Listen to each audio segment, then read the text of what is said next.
नमस्कार, express news Bharat में आपका स्वागत है। मैं हूं सरवर कमाल। हमारे देश में दिन बहुत मनाए जाते हैं, ये दिन वो दिन, ये वाला डेज वो वाला डेज। लेकिन इन दिनों की उपयोगिता आखिर होती क्या है, क्यों ये दिन आखिर मनाए जाते हैं, ये देखने की बात है।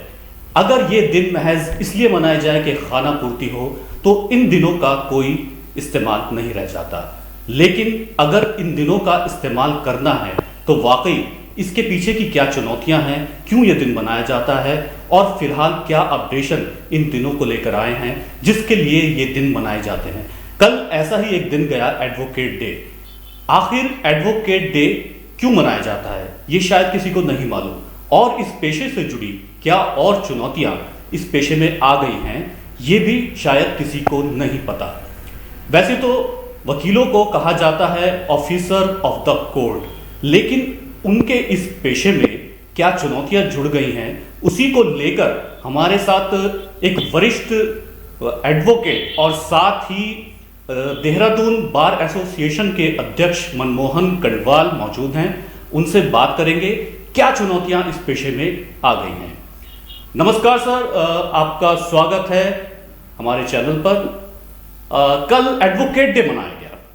हम जानना चाहते हैं कि एडवोकेट डे तो मना लिया, ये सिर्फ एक सेलिब्रेशन का दिन के तरह ये गुजर गया या फिर वाकई इसके पीछे क्या चुनौतियां हैं वो भी एक संदेश दे पाया।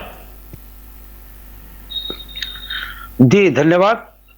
कल एडवोकेट डे था, लेकिन मेरे द्वारा इस दिवस पर किसी भी अधिवक्ता को बधाई नहीं दी गई। उसका कारण यह है कि आज अधिवक्ता समाज अपने को सबसे उपेक्षित महसूस कर रहा है, और जब भी किसी चीज की बधाई दी जाती है तो निश्चित तौर पे कहीं ना कहीं उसके उज्जवल भविष्य के लिए दी जाती हैं, अच्छे कामों के लिए दी जाती हैं। लेकिन मेरे द्वारा कल किसी को भी इस प्रकार का मैसेज नहीं दिया गया अधिवक्ता दिवस को लेकर के। मैंने कहा आज हम जो है अपने को एक असहाय महसूस कर रहे हैं, और क्योंकि हमारी तो चाहे अधिवक्ताओं का योगदान, चाहे वो स्वतंत्रता संग्राम रहा हो, जब भारत आजाद होना था, अंग्रेजों के हम गुलाम थे, तो अधिवक्ताओं की बढ़ चढ़कर भूमिका रही। उसके बाद जब उत्तराखंड आंदोलन शुरू हुआ था तो अधिवक्ताओं की बहुत बड़ी भूमिका रही इस आंदोलन में भी और उत्तराखंड राज्य बनाने में भी। लेकिन आज हम अपने को उपेक्षित महसूस कर रहे हैं। हम अपने को एक राजा हैं, हम अपने को एक दास, हमें दास समझा जाता है, तो इसलिए मैंने वो बधाई देनी उचित नहीं समझी, ना मैंने दी।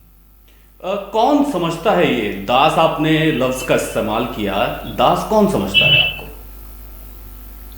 देखिए कहां से दिक्कतें आनी शुरू हुई। पहले क्या था कि कोई भी अधिवक्ता जब पंजीकृत होता था तो एक जो परिपाटी चली आ रही थी कि हमारे जो पीसीएस जे में जिन न्यायिक अधिकारियों की नियुक्ति होती थी उन्हें 3 साल का वकालत का अनुभव अनिवार्य था पूरे हिंदुस्तान में। कुछ सालों से ये अनिवार्यता खत्म कर दी गई है। आज ही मैंने किसी कॉलेज से जो है विधि स्नातक की परीक्षा उत्तीर्ण करी। कल मैंने पीसीएस जे का जो है फॉर्म भरा, और जो है 1 महीने के अंदर अंदर मैं न्यायिक अधिकारी बन गया। तो जो वादकारियों की पीड़ा, जो अधिवक्ताओं की पीड़ा है, वो जो है इन लोगों को पता नहीं चलती कि वादकारियों की असली पीड़ा क्या है, अधिवक्ताओं की पीड़ा क्या है।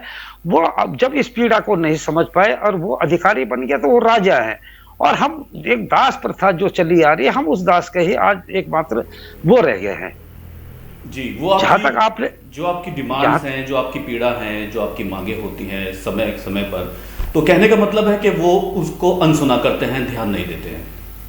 जी बिल्कुल। जो चीजें एक व्यवहारिक, एक इंसानियत और जो मानवता है, वो कहाँ से सीखता है आदमी? या तो परिवार से सीखता है, परिवार के संस्कारों से सीखता है, या जब 3 साल की वकालत का अनुभव होता था तब पता चलता था कि क्या हम जो वकालत कर रहे हैं इससे अपना परिवार का भरण पोषण कर सकते हैं या नहीं कर सकते हैं, वादकारी को क्या परेशानियां हो रही हैं, क्या नहीं हो रही हैं।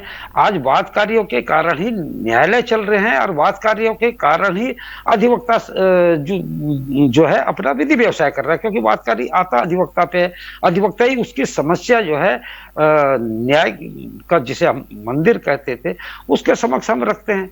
कुछ तो दिन पहले आज आपने शायद इसी विषय को लेकर एक धरना प्रदर्शन भी किया था, आपकी यूनियन ने, बार एसोसिएशन ने। शायद उसी में इसी तरह की कुछ मांगे थी और इसी तरह के कुछ दर्द थे आपके।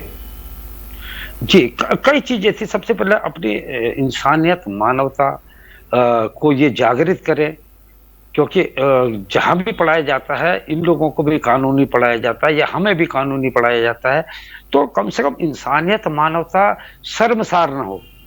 जिस प्रकार की कई घटनाएं घट चुकी है जिस कारण हम लोगों को इस आंदोलन को करना पड़ा, चाहे वो भ्रष्टाचार के ऊपर हो, भ्रष्टाचार का मुद्दा हो। अब हम इसे जो न्याय का मंदिर समझते थे, जब हम आए थे शुरू में, हम कि न्यायाधीश जो है ये जो हैं ये भगवान है, ये न्याय करेंगे, ये न्याय का मंदिर है, तो हम भी एक माथा टेक के जाते थे कि आज हम भगवान के पास जा रहे हैं।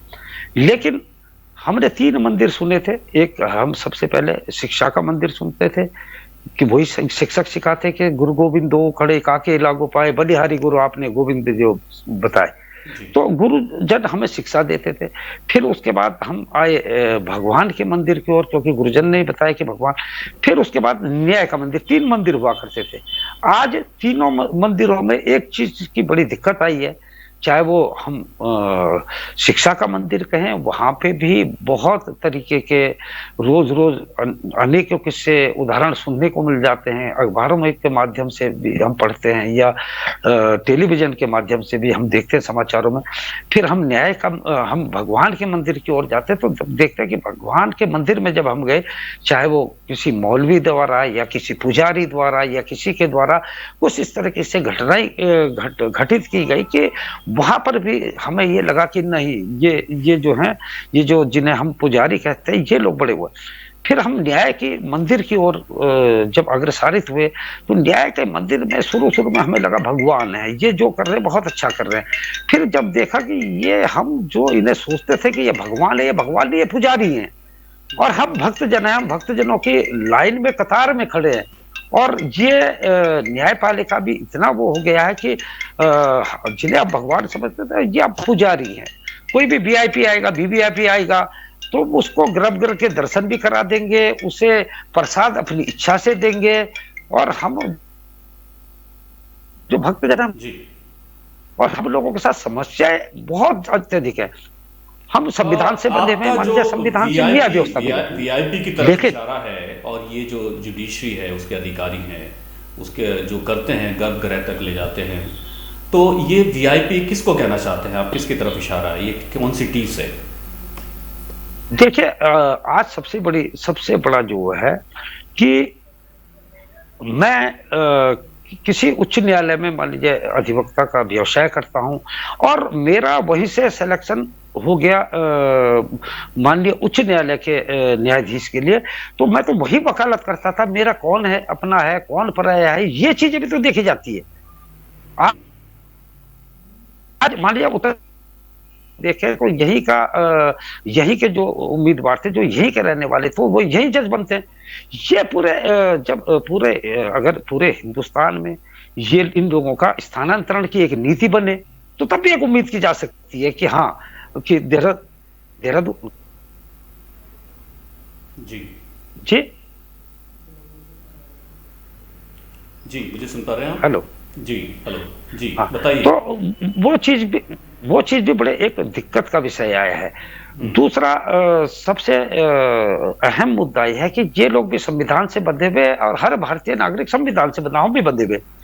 ये एक सबसे बड़ी समस्या क्या आती है कि जहां महिला को लेके सबसे बड़ी समस्या जो आती है, न्यायिक अधिकार तो सुख मिलता है, तो उसे 1 साल की छुट्टी दे दी जाती है। अगर महिला अधिवक्ता को मातृत्व सुख मिलता है, तो 10 दिन की तारीख लेना बड़ा असंभव हो जाता है।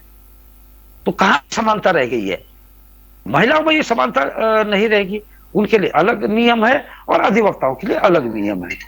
आज हम अपने को जो है दो समाज मैंने देखे थे जीवन में, मानव समाज, पशु समाज। आज हमारी स्थिति जो है पशु समाज से नीचे हो गई। अधिवक्ताओं को इतना हाशिए पर डाल दिया गया है, तो इसका मुख्य कारण क्या मानते हैं, किसको जिम्मेदार मानते हैं? देखिए हर चीज की जो ऐसा नहीं है कि सारी न्यायपालिका से, कई न्यायिक अधिकारियों के अंदर मानव के अंदर जो संस्कार होते हैं, ईमानदारी होती है, सारी चीजें होती हैं कईयों के अंदर। लेकिन आपने देखा होगा कि हम अगर भ्रष्ट नहीं है तो हम बड़े अच्छे जज हो गए, ऐसा नहीं है। मैं 3 चीजों को मानता हूं, मनसा वाचा कर्मणा। मन से भी होना चाहिए, वचन से भी होना चाहिए और कार्य से भी होना चाहिए। मान लीजिए किसी ने कार्य नहीं करना और ईमानदारी, तो ये भी कोई बात नहीं होती। या कोई मन से ही बड़े उसके अंदर संस्कार नहीं है तो मुंह से भी हम ईमानदार नहीं कर सकते। सिर्फ पैसा ही एक ईमानदारी का वो नहीं होता कि पैसा नहीं लेता तो ये ईमानदार है। मनसा वाचा कर्मणा, मन से, वचन से और कर्म से जो आदमी सही है या जो न्यायिक अधिकारी सही है, हम उनकी पूजा भी करते हैं। और ऐसा नहीं है, पूरे हिंदुस्तान में बहुत अच्छे अच्छे भी है, लेकिन सबसे बड़ी समस्याएं जो हैं कि वो समस्याएं इसी तरीके की आ रही है। और एक जो आपने शुरू में एक बात कही थी कि ऑफिसर ऑफ द कोर्ट बोला था अधिवक्ता को, कभी वादकारी और अधिवक्ताओं की स्थिति आपने कभी घूमना, क्या वादकारी को के लिए बैठने की व्यवस्था है? क्या वादकारियों के लिए पानी, गर्मी का अगर महीना है, जून का महीना है, मई का महीना है, क्या उनके लिए पानी की व्यवस्था है? उनके लिए बैठने की व्यवस्था है? हम एक न्याय के जो गाड़ी थी उसके 2 पहियों में थे, एक में न्यायिक अधिकारी एक पहिया थे, एक अधिवक्ता था। लेकिन आज हम उसमें पंचर होते होते आज यहां तक पहुंच गए हैं कि अब हमें लगता है कि हम स्टपनी मात्र रह गए। पंचर न्यायिक अधिकारी में मानते हैं आप, क्योंकि आप उन्हें बता रहे हैं शायद वो अपने जो एटिकेट्स हैं उसका पालन नहीं कर पा रहे हैं, या पंचर आप हुए हैं? फिर से एक बार दोहराइए जरा सा। मैं कहना चाह रहा हूं, आपने ये बात कही है कि तो 2 गाड़ी के एक पहिए हैं, एक गाड़ी के 2 पहिए हैं, उसमें पंचर हो गया है, तो पंचर उनके एटिकेट सही नहीं है। आपका ऐसा कहना है कि वो अपना जो उनका एक धर्म होता है वो नहीं निभा पा रहे हैं किसी तरीके से, जो न्यायिक अधिकारी हैं। और एक तरफ आप हैं एडवोकेट्स, यानी अधिवक्ता लोग हैं, ये लोग हैं। पंचर कौन हुआ है? जो अपने एटिकेट्स का पालन नहीं कर रहा है वो पंचर माना जाए, या आप लोग पंचर माने जाए? नहीं, हम अपने को पंचर भी छोड़ो, हम अपने को अब स्टपनी मान रहे हैं। पंचर भी छोड़िए, हम अपने को अब स्टपनी मानते हैं कि जहां इनकी इच्छा होगी वहां पे फिट करेंगे, नहीं तो पंचर में ही गाड़ी चला लेंगे। आज सबसे विषम परिस्थितियां, विकट परिस्थितियां इस तरह की आई हैं। आज 9 साल अगर से संविधान, देहरादून बार एसोसिएशन के अध्यक्ष हैं, तो लगातार ये परेशानी मेरे ख्याल से तभी से चलती आ रही है और अभी भी जारी है, क्योंकि अभी कुछ दिन पहले ही आपका प्रदर्शन हुआ था। तो इसके लिए परमानेंट सॉल्यूशन क्या हो सकता है? क्या आप लोगों ने सोचा, आपकी एसोसिएशन ने क्या सोचा, या न्यायिक अधिकारी जो हैं उनके कानों तक, उनके दिमाग तक ये बात गई? आखिर क्या कंक्लूजन निकल रहा है? देखिए, सबसे पहले तो मैं ये चाहता हूं कि सरकार भी सुने। आज आप स्थिति ये देखिए कि जो ये कोरोना काल चला, इस कोरोना काल में अधिवक्ताओं की उत्तराखंड में कोई मदद नहीं की गई, किसी भी तरीके की कोई मदद नहीं करी गई कि कोई जी भी रहा है या नहीं है। हमारे यहाँ कम से कम अगर परिवार सहित लगाए तो कम से कम 500 देहांत हुए हैं। हमारे यहाँ 20, 25, 30 अधिवक्ताओं का भी देहांत हुआ है। आज हम अपने को इससे ज्यादा क्या कहें कि हम अपने को उपेक्षित महसूस कर रहे हैं। हमारे लिए क्या व्यवस्था है? कल अगर भगवान न चाहे किसी अधिवक्ता का देहांत हो जाता है तो उसका परिवार सड़क पे आ जाता है, क्योंकि न सरकार उसकी सुध लेती है, न न्यायपालिका उसकी सुध लेती है। आखिर अधिवक्ताओं की सुध ले तो कौन ले? न सरकार लेती है। आज हम जा रहे किसी कार्य से, किसी वादकारी के कार्य से जा रहे हैं न्यायालय में, तो हमारे साथ अगर कोई मारपीट होगी, हमारे साथ पुलिस वालों ने कुछ वो कर लिया, तो जो हम हमेशा एडवोकेट प्रोटेक्शन एक्ट की मांग करते आए हैं। और ये 4 साल पहले में हमारा जो बार काउंसिल ऑफ इंडिया है, एक सम्मेलन हुआ, उसमें भी इन बातों को मैं बोल चुका था कि एडवोकेट प्रोटेक्शन एक्ट का लागू होना बहुत जरूरी है, जिससे कि हम लोग भी अपने को सुरक्षित महसूस कर सके। भगवान करे ये काम भी हो कि एडवोकेट प्रोटेक्शन एक्ट लागू हो। दूसरा जो सबसे बड़ी बात थी कि 3 साल का अनुभव होना बहुत जरूरी है। अगर अनुभव नहीं है तो फिर तो बहुत ही दिक्कत वाली परिस्थितियां आगे बहुत समय भी आएगी। ये कहना है कि अनुभवहीन जो यानी कि ऐसे फ्रेशर हैं वो न्यायिक अधिकारी बन जाते हैं, और जो अधिवक्ता हैं उन पे ध्यान नहीं देते, उन्हें हाशिए पर धकेल देते हैं। आपके कहने का मतलब है जो एक अधिवक्ताओं की जिंदगी होती है, वो जो उनके दर्द होते हैं, लाइफ स्टाइल होता है, उसको समझने के लिए 3 साल मिनिमम प्रैक्टिस का क्राइटेरिया रखा जाए। आपका कुछ ऐसा ही कहना है? ये बिल्कुल 3 साल का उनका अनुभव होना चाहिए था।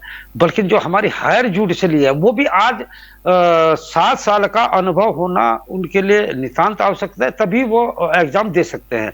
लेकिन ये जो लोअर जुडिशरी वाला है, इसमें से ये चीजें हटा दी गई हैं। अभी संविधान को लेके अगर बात करें तो संविधान दिवस अधिवक्ताओं द्वारा मनाया गया, लेकिन न्यायपालिका ने कहां कहां संविधान दिवस मनाया भगवान जाने। हमारे उत्तराखंड में तो कहीं पे संविधान दिवस मनाया नहीं गया, खासकर देहरादून में। तिरंगा यात्रा पूरे हिंदुस्तान में बता रहे हैं, तो इससे निकल के आ रहा है कि न्यायपालिका और अधिवक्ताओं के बीच में एक रेखा खिंच रही है, और वो रेखा गहरी हो रही है। वो रेखा दिनों दिन लंबी होती जा रही है, और उस रेखा का लंबा होना भी एक बड़ा चिंताजनक विषय है। उस रेखा को कैसे कम किया जाए, उसमें एक आवश्यकता है।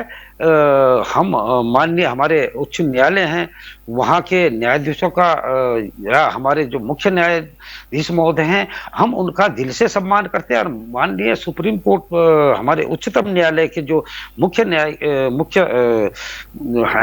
मुखिया हैं और जो वहाँ के न्यायाधीश हैं, और तो हम उन सब लोगों का हृदय से सम्मान करते हैं, दिल से सम्मान करते हैं। दिक्कतें कहाँ पे आती है, हमारी दंड प्रक्रिया संहिता में किसी की जमानत का पहले से ही दे रखा है कि जमानत किन चीजों पे दी जाए। पहले लिखा हुआ था कि वैल्यूएबल सिक्योरिटी हो, मुलजिम के भागने का कोई अंदेशा न हो, ये तथ्यों और सबूतों के साथ छेड़छाड़ न करे, गवाहों को न तोड़े। तो इन्हीं चीजों को लेके दंड प्रक्रिया संहिता बनी थी। और वो बहुत साल बाद ये बहुत वो हुआ कि 7 साल से जिसमें कम की सजा है, उसमें पुलिस जो है गिरफ्तार नहीं करेगी। और जो है तो वहां पे थोड़ा सा ये अच्छा जो सोच थी, वो सोच उभर के आई माननीय उच्चतम न्यायालय द्वारा, उसका हम स्वागत भी करते हैं। और लेकिन साथ साथ अधिवक्ताओं की समस्याओं को भी कभी दूर करने का प्रयास किया जाए। आज एक और समस्या क्या आती है कि मैं उत्तराखंड की बात कर रहा हूँ, खैर हिंदुस्तान की भी होंगी समस्याएं ये, कि न्यायिक अधिकारियों के बैठने के लिए तो बढ़िया स्थान दे दिया जाता है, एसी रूम हो जाते हैं, सारी चीज। आज अधिवक्ता टीन शेड में भी बैठता है, टीन शेड में ही बैठता है या झोपड़ियों में बैठता है, वो भी कब, जून के महीने में, न पानी की कोई व्यवस्था। एडवोकेट प्रोटेक्शन चीजों को देखे बड़ी मैं उसी सवाल पे आने वाला था। एडवोकेट प्रोटेक्शन एक्ट की आपने बात करी, तो ये जितनी भी आप समस्याएं कमियां गिना रहे हैं, बता रहे हैं, क्या उसके लागू हो जाने से, एडवोकेट प्रोटेक्शन एक्ट के लागू हो जाने के बाद ये सारी समस्याएं दूर हो जाएंगी? देखिए, उससे समस्याएं तो सारी दूर नहीं होंगी, लेकिन कम से कम अधिवक्ता समाज अपने को सुरक्षित महसूस करने लगेगा, सारी चीजें सुरक्षित महसूस। आज अधिवक्ता को जो मर्जी, हम यूनिफॉर्म में कचहरी जा रहे हैं मान लीजिए, और बहुत जरूरी जाना है, कहीं पे भी रोके, कागज देख के दिखाओ, ये करो वो करो, एक व्यवस्था में भी सुधार होना बहुत जरूरी है। पूरे हिंदुस्तान में एमबी एक्ट को लेके, एमबी एक्ट में क्या हो रखा है अब कि जो हमारे न्यायिक अधिकारी हैं वो तो कानून से बंधे हुए हैं। मान लीजिए किसी में 5,000 रुपए कम से कम जुर्माना है, तो वो 5,000 रुपए से कम नहीं कर सके कंपाउंडिंग ऑफेंसेस में। और कोई भी सीओ, कोई भी दरोगा, कोई भी सिपाही उस 5,000 के चालान को 2,500 रुपए में खत्म कर देता है। तो अब यह भी एक गंभीर मुद्दा है कि पुलिस का सिपाही बड़ा या न्यायिक अधिकारी बड़ा, यह हमें भी एक जरा बहुत ज्यादा विकट समस्या है। अंग्रेजों के जमाने के आज भी कानून बनाए चल रहे हैं, बहुत सारी सुधारों की गुंजाइश है। इस बारे में फिर मैं कहूंगा तो चर्चा बड़ी लंबी हो जाएगी। आज फिर भी एक ये जो चुनौतियां हैं, अब आपने आखिरकार क्या सोचा? 9 साल से आप भी एक पद संभाल रहे हैं और आपकी जिम्मेदारी भी बनती है पूरी अपने पीछे सभी लोगों को इकट्ठा करके और लेके आगे बढ़ना। इसमें नया एडिशन क्या हुआ है आपके जानिब से, आपकी तरफ से? देखिए, मैं जब भी चुनाव लड़ता हूं तो नई सोच के साथ लड़ता हूं कि मेरे जो काम थे क्या वो पूरे हो चुके हैं। अगर मेरे वो काम पूरे हो चुके हैं तो मैं चुनाव नहीं लड़ूंगा। मैं पहले तो ये था कि 2 साल जो लगातार रह गया तो वो तीसरे साल उसे वो नहीं लड़ सकता था। हम अपने जो बार का संविधान है उससे बंधे हुए थे, लेकिन कुछ सालों से उस पर संशोधन हुआ कि जब तक इच्छा हो लड़े। तो मैं लगातार फिर 5 वर्षों से यहाँ पे हूँ। मेरा हर चुनाव में एक नया आयाम स्थापित करने का वो होता है कि मैं अधिवक्ताओं के बैठने के को लेके, अधिवक्ताओं की आर्थिक सुरक्षा को लेके, अधिवक्ताओं के हितों की कैसी रक्षा की जाए, और इन चीजों को लेके भी करता हूं। और दूसरा एक और आपको मैं बात बताना चाहूंगा कि आज अगर न्यायिक अधिकारी गण अपने को सुरक्षित महसूस करते हैं तो वो इसलिए करते हैं कि अधिवक्ता उनके साथ है। एक न्यायालय में एक ही कोर्ट मोहरिर होता है, जबकि वहां पे 20-50 अधिवक्ता रहते हैं, और हम ही उनका सम्मान करना सिखाते हैं। अपन कोई भी बातकारी आता है कि आपने पान खा के नहीं जाना अंदर, आपने अपना फोन को स्विच ऑफ करना है, आपने तेज नहीं बोलना है, आपसे जो प्रश्न पूछे जाए उनका उत्तर देना है। तो हम न्यायालय का सम्मान कैसे करना है उन्हें वादकारियों को भी सिखाते हैं कि आप लोगों ने क्या करना है, कैसे न्यायालय का सम्मान बढ़े, और हम लोग से ही उन्हें सुरक्षा भी मिलती है। अन्यथा वहां भी एक कोर्ट मोहरिर होता है, लेकिन अधिवक्ताओं को सुरक्षित कैसे महसूस करे, यह गंभीर प्रश्न है। कौन हमें सुरक्षित महसूस करेगा, कैसे करवाएगा? क्या न्यायपालिका हमारा साथ देगी, क्या पुलिस हमारा साथ देगी, हमारा साथ कौन देगा? आज हमें बहुत सारी दिक्कतें हैं। यहाँ रोकना चाहूँ और वापस उसी सवाल पे जाना चाहूँगा, उसी बात पे जाना चाहूँगा। एडवोकेट प्रोटेक्शन एक्ट आपने बताया 4 साल पहले आपने कोशिश की थी और ये लंबित है, तो क्या उसके बाद क्या हुआ? क्या आप सरकार को इसका जिम्मेदार नहीं मानते कि उन्होंने आपकी इस मांग को, जो कि एक ज़रूरी मांग लगती है, उन्होंने अब तक इसको लागू नहीं किया? कहाँ उदासीनता है? देखिए, जहाँ तक एडवोकेट प्रोटेक्शन एक्ट को लेकर बात है, यह मांग हम बार काउंसिल ऑफ इंडिया में भी उठा चुके थे, और आज से 4 साल पहले हम तत्कालीन जो मुख्य न्यायाधीश माननीय उच्चतम न्यायालय के थे, हम उन्हें पत्र भी प्रेषित कर चुके थे काफी सारी समस्याओं को लेके। तो वो पत्र भी हम 4 साल पहले दे चुके थे। तो आज भगवान करे ये सारे काम हो, अधिवक्ता समाज भी अपने को ये सुरक्षित महसूस करे, हमें भी आगे बढ़ने की सीढ़ी दे। आज वरना अधिवक्ता जो यहाँ वरिष्ठ अधिवक्ता हैं वो भी नहीं चाहते कि हमारा बच्चा अधिवक्ता बने, क्योंकि आर्थिक सुरक्षा कुछ है ही नहीं, न कहीं से सुरक्षा की कोई योजना है। आर्थिक सुरक्षा नहीं होने की बात कही है, लेकिन बहुत सारे ऐसे एस्पिरेंट्स हैं जो कि लॉ कर रहे हैं और एडवोकेट बनना चाहते हैं, अलग अलग फील्ड्स का कामयाब एडवोकेट्स बनना चाहते हैं। मैं स्टूडेंट्स की बात कर रहा हूँ, तो उनको आप इस सारे चैलेंजेस को लेकर एक क्या मैसेज कन्वे करना चाहेंगे? अभी आप लाइव हैं और आपको बहुत लोग देख रहे हैं, तो उनको एक मैसेज क्या कन्वे करने चाहेंगे? क्योंकि आपने बहुत सारी चुनौतियां गिनवाई, तो इस पेशे में आने से पहले वो किस तरह से सोच लें, क्या इरादा बना लें? देखिए, जो भी अधिवक्ता जो भी विधि स्नातक की परीक्षा पास करता है, अगर वो अधिवक्ता बनना चाहता है या वो न्यायपालिका की तरफ जाना चाहता है, तो हम तो हमेशा उन्हें एक चीज समझाते हैं कि जो थ्योरी आपने पढ़ी है वो वहां के लिए है। यहाँ तो जो न्यायालय है यहाँ पे तो एक प्रैक्टिकल है। आप आइए, प्रैक्टिकल को देखिए, समझिए, और एक चीज और समझाते हैं उन्हें कि आप ये मत सोचना कि आपने विधि स्नातक की परीक्षा उत्तीर्ण कर लिया और उसके बाद आपका पढ़ाई का कोई वो नहीं है। अधिवक्ता तो जब तक जिंदा है या जब तक वकालत कर रहा है, रोज नए नए कानून आते हैं, समुद्र है तो कानून का, तो उस समुद्र में हर आदमी अब मास्टर नहीं है, रोज नए कानून आते हैं, उनका अध्ययन होना चाहिए।